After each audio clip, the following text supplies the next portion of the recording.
สบายดีเนาะทางเขาจะไปเที่ยวบางอย่างเนาะด้วยรถจักร3 คัน CBR R15 เลนสเลดเต็มตะเครื่อง พาไปฮอดบางเวียงแล้วทางเขาจะแจ้งให้เบิ่งเนาะไปกันเลยตอนนี้ทางเขาก็ฮอดแล้วบางเวียง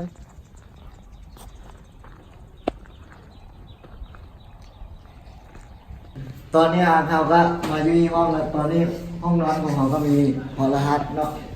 พัดลมเตียงนอนที่นุ่มคำนี้ใหญ่ไหมตอนบริหารกินคำว่าใหญ่จะแซ่บเลยค่ะทำไมก็จะ ช่วงแล้วช่วงไข่ไปแล้วบอลฝากรถของทำจังสถานที่กดปี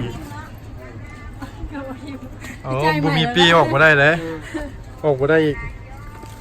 ดูว่าจังไง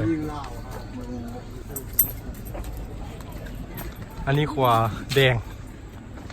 ขวาส้มแล้วอ่ะขวาส้มอ่ะเอาเขาห้องจะแดงเนาะขวาส้มของทำจังพรีเซนเตอร์อย่างพูดไปนี่เชียงซีป่ะ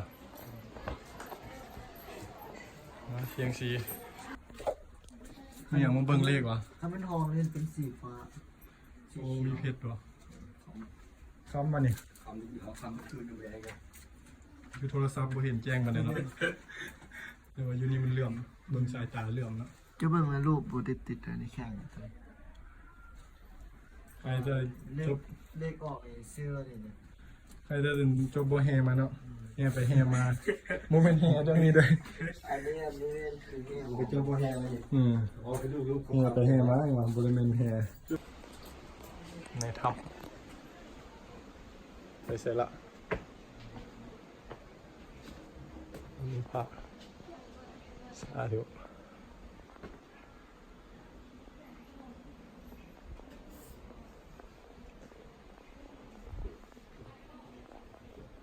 โอ้มีทางไป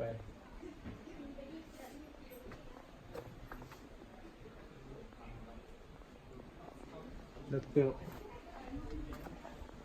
เตะโบไป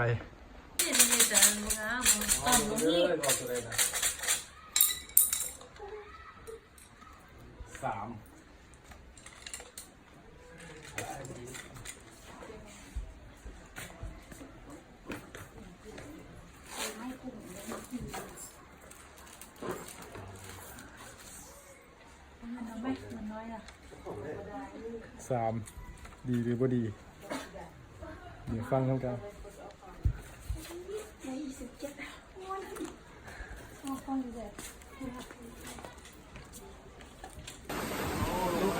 ลงลอยเลยลอยเลยบอกลอยเลยนะไปละลอยต้องได้เกลียดลงโอเคไปดูที่ไหนเนาะ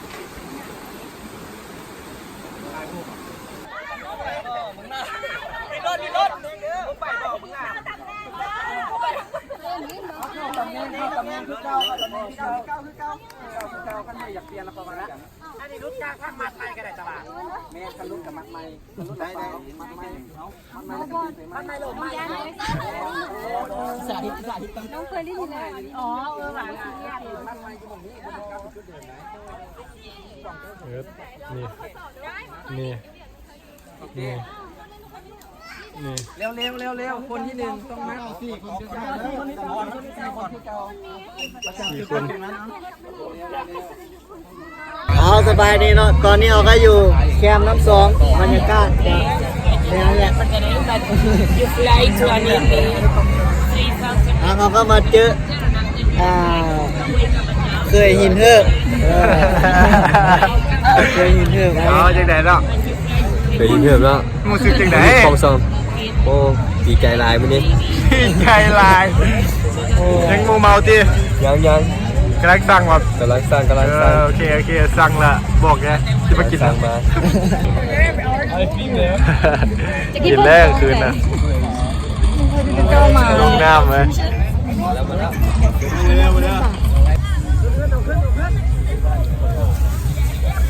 พรม ลอยกำลังชีลอยผมยังบัวลอยอยู่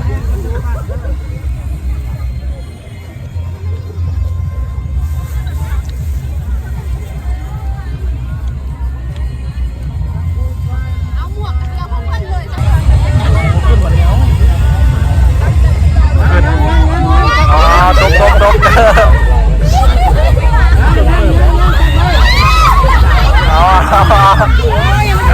เอาผมมาลอยเอ้ยชื่อไหมเดือนที่2แล้วยี่ผมลอยน้ำชื่อที่2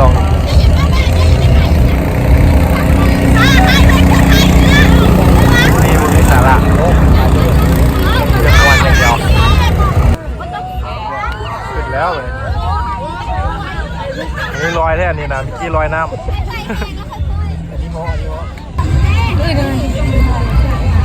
มามึกเนี่ยมาใช่เนี่ยมาตะเวียดเหรอที่หนึ่ง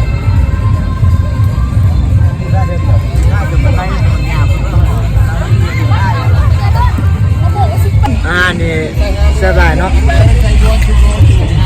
ชื่อยังไงชื่อยังไงข้างลูกหมายืนลูกข้างหมาเนาะตอนนี้แซ่บหลายตอนนี้ราคาเดือดจานนึง30,000เนาะเดี๋ยวสั่ง หลายเกิน แซ่บ เอาจบคลิปเนาะไปพบกับคลิปหน้า